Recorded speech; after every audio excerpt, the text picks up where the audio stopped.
What is going on, football fans? Back at it with another New York Giants video. And in this video, I am going to disprove the detractors wrong when it comes to Eli Manning's Hall of Fame case. What prompted me to make this video was I saw a couple of articles come out, one from Fox Sports.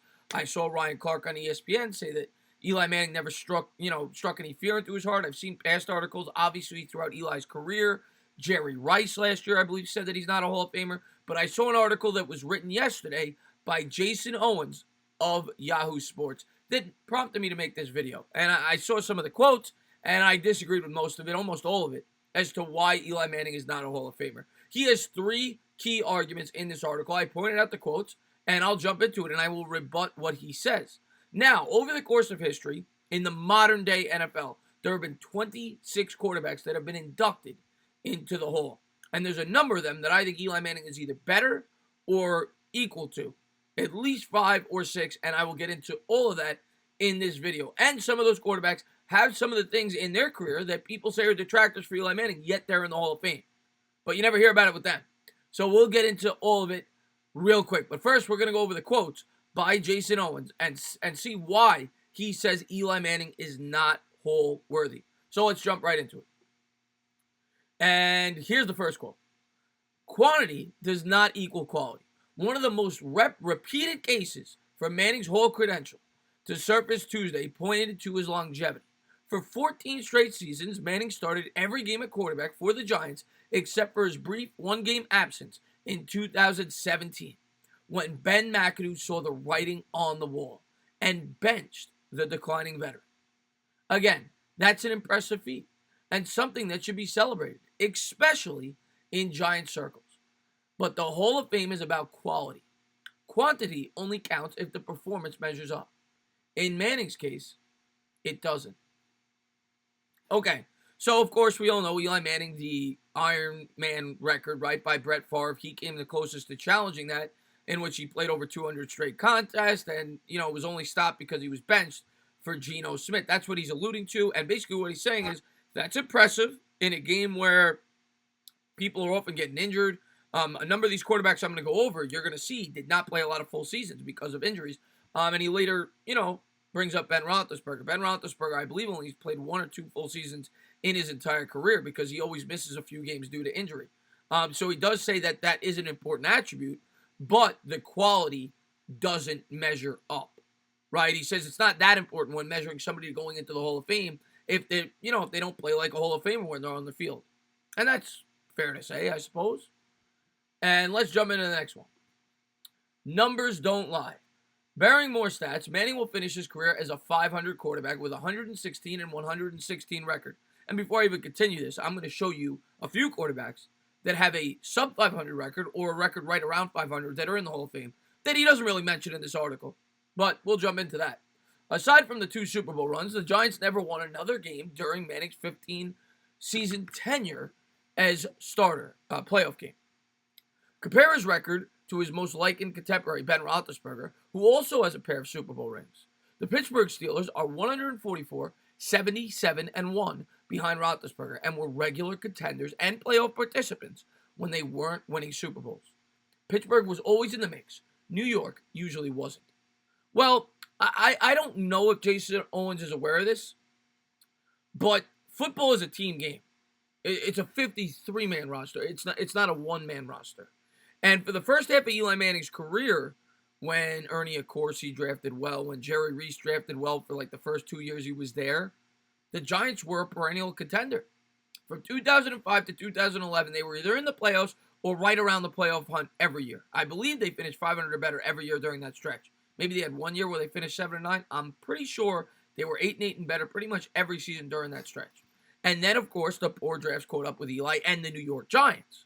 Right? 2011 is Eli Manning's greatest season he ever had. Everybody knows that. And he didn't just fall off a cliff, in my opinion. I think they failed him. So you can't just look at individual record. Ben Roethlisberger had a great support system in Pittsburgh. And I'm not saying Eli's as good as Ben. Ben's better. They both have 2 Super Bowls. Ben's had more regular season success. But you could have 2 Hall of Famers and one's better than the other. Tom Brady's better than Ben. But they're both headed to the Hall of Fame. So that's a silly argument for keeping him out of the Hall. And we'll get into all that in a minute. And here's the next quote. Eli's resume consists entirely of 2 games. So he's basically saying the only reason, his whole resume throughout his whole career in terms of whole worthiness is because of his 2 Super Bowls. Let's discount the other 6 playoff games in which he played his ass off. Let's discount his 4 Pro Bowls. I'll get into all his individual accomplishments, but that's what he's saying. The bottom line is that if you take 2 victories off Manning's resume, this discussion wouldn't exist. His overall body of work doesn't resemble that of a Hall of Famer, and a pair of wins, no matter how big, simply don't cut it. But his name is Manning. He played a long time for one of the NFL's glamour franchises in the nation's biggest market, and his Giants twice defeated the greatest villain in NFL history. These are standalone accomplishments that are rightfully celebrated, but just because a story is a good one and an integral part of the NFL fabric, it doesn't make it Hall worthy. Kenton shouldn't be cheapened for the sake of a good story. Based on the noise surrounding Manning's demotion, it sounds like it will be. So basically what he's saying here is, without those Super Bowl wins, he's not even in the discussion for the Hall of Fame. And that's debatable. That is definitely debatable. I'm going to get into his individual accomplishments. You guys can be the judge of that. But had he not won at least 1 Super Bowl, he's probably not in the discussion. But there's a number of quarterbacks that are in because of that. Terry Bradshaw is one of them. He was not the most accomplished regular season quarterback. Troy Aikman's another. Joe Namath's another. We're going to get into all those guys. Kurt Warner's another. Okay? I don't know why you're singling out Eli Manning, but yeah, that's his argument there. So basically, from what I gathered from this article, he said durability doesn't matter that much when judging somebody into the Hall of Fame, which you could certainly debate. Durability is one of the most important and underrated attributes a quarterback could possess, and Eli Manning was more durable than anybody. He also argues that his resume consists entirely of 2 games. Had he not knocked off the undefeated Pats and then doubled it up beating Brady a second time, he would not be in. And I think that's maybe his strongest argument. And then the other one, comparing him to Ben and regular season record, I'm going to completely disprove. Like I said, football is a 53-man roster. Okay? There are plenty of great quarterbacks with either losing records, 500 records, or slightly above 500 records. Now, as I said earlier, there are 26 quarterbacks in the Hall of Fame that played during the modern day period. And I'm going to go over a few that I think are comparable to Eli Manning. But before we get into that, let's get into Eli Manning's accomplishments. And we're not going to just talk about the 2 Super Bowl rings, right? We're not going to just talk about knocking off the undefeated Pats, going into Lambeau Field in negative 30-degree weather with the wind, and knocking off Brett Favre, and knocking off Aaron Rodgers, and knocking off all these all-time great quarterbacks on the road, Matt Ryan. We're not going to talk about that. We're not even going to bring that up. Because that doesn't matter. I mean, only two games, right? Knocking down that great San Francisco defense. We get it, right? 2 of the most, unbelievable runs in the history of the sport, and 2 game-winning drives in the Super Bowl with his back against the wall, as clutch as nails. But I'm going to go over his other accomplishments that I think put him over the top for sure, but we'll get into it. So, here are some of Eli Manning's accomplishments. The second most consecutive starts in NFL history at the quarterback position, right? The other guy is Brett Favre. Now, durability, like I said, in my opinion, is very important for a quarterback. It is nice to know that every Sunday your quarterback is going to be out there on the football field, especially in a sport where there are a ton of injuries. We compared him to Ben Roethlisberger earlier. Ben Roethlisberger probably only played 1 or 2 full seasons, if I'm not mistaken, throughout his entire year, in which he played a full 16-game season because he's constantly hurt because of the way he plays. You can't help your team when you're on the sideline. So that is one of Eli Manning's best traits, no doubt about it. But he has a lot more, and we're going to get into all of them. 4-time Pro Bowler, right? And some of the other quarterbacks I'm going to go over that are in the Hall of Fame are right around 4, 3, 4, 5 Pro Bowls. 7th all-time in passing yards. Now, some people may say it has to do with the era. Either way, he's 7th. All right, he's up there with the likes of Tom Brady and Joe all these guys. 7th. That's impressive. 8th all-time in passing touchdowns. Again, top 10 in a major category for a quarterback for a career. 8th all-time in game-winning drives for the regular season. That's excluding his 5 postseason game-winning drives, in which I believe he's 3rd all-time in a limited sample size. I think he only played 12 postseason games, if I'm not mistaken. 13th all-time in regular season 4th quarter comebacks. Again, that's not something that's error-based, right? Any quarterback in any era could come back. He's 13th all-time. Pretty damn impressive, if you ask me. Most road playoff wins he's tied for a career. Most road playoff wins. He has 5 career road playoff wins, and then, of course, 2 at a, when neither team is at home in the Super Bowl. But 5 road wins in the playoffs, which is tied for the most in NFL history. Most road wins in a single regular season, which was in 2007, including the playoffs. He won 7 during the regular season and 3 in the playoffs for a total of 10.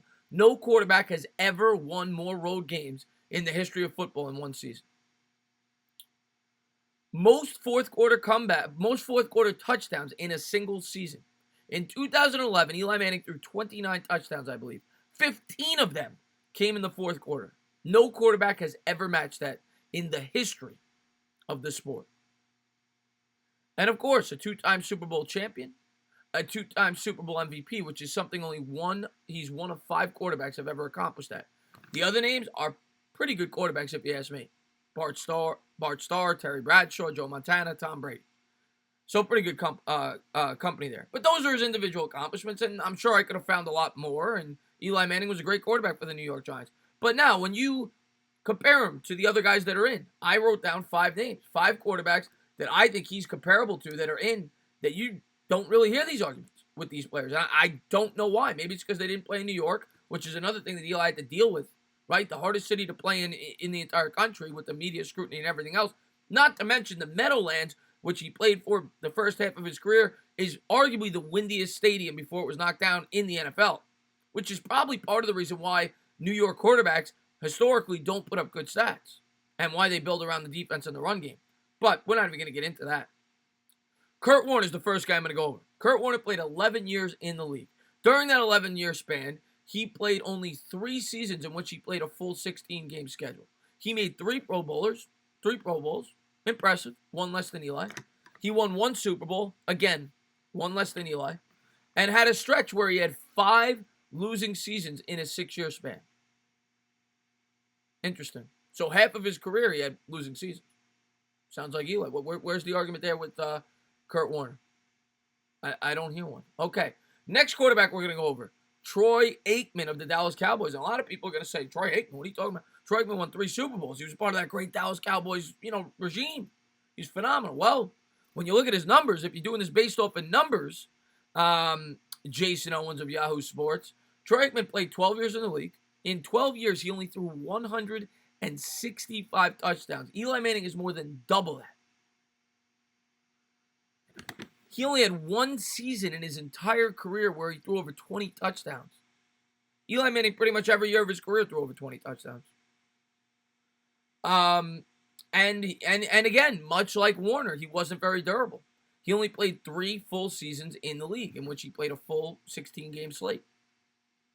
Next quarterback, Jim Kelly in the Hall of Fame. Great quarterback, Buffalo Bills. Okay? And people could certainly argue he's above Eli. But I think Eli's in the discussion with Kelly.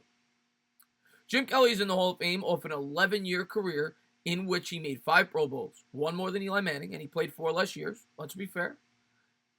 Never won a Super Bowl. He lost 4, and he benefited from playing in an incredibly weak AFC conference throughout the entirety of his career. Back then, the AFC was nothing compared to the NFC, and that's why he made the Super Bowls, and he got killed every year.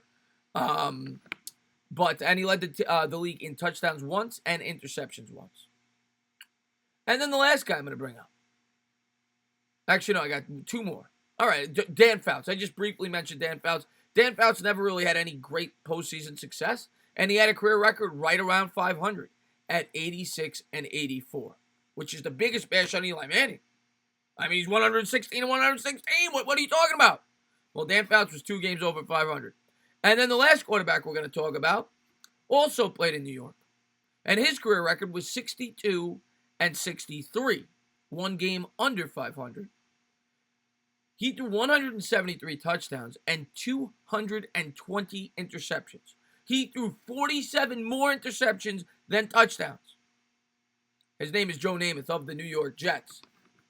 Over his 13-year career, he played 5 seasons in which he played a full slate. In those 5 seasons, he led the league in interceptions 4 times. And I'm not saying any of these quarterbacks don't deserve to be in. That's not my place to say it. But to say Eli Manning doesn't deserve to be in, when these guys are, where I could certainly make the argument that Eli could be over all of these guys. whether it be based on postseason success or whether it be based on regular season success or durability. You can make the argument, the case, over every one of these 5 players. So it is an absolute joke that people come out and say that Eli Manning is not a Hall of Famer the day after he gets replaced at the quarterback position. Eli Manning's a Hall of Famer, in my opinion, should be a first ballot Hall of Famer when you look at all of his accomplishments, his 2 Super Bowls, his durability, and the way he handled himself, in the New York media. Most quarterbacks would crumble up and die in New York, and not everybody can handle it. Eli handled it beautifully, and he was a great New York Giant, and he was a great NFL player, which is why, at some point, I don't know if it'll be first ballot, but at some point, he will have a bust in the NFL Hall of Fame, and I can't wait for that day.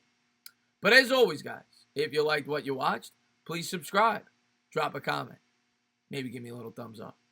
Cheers.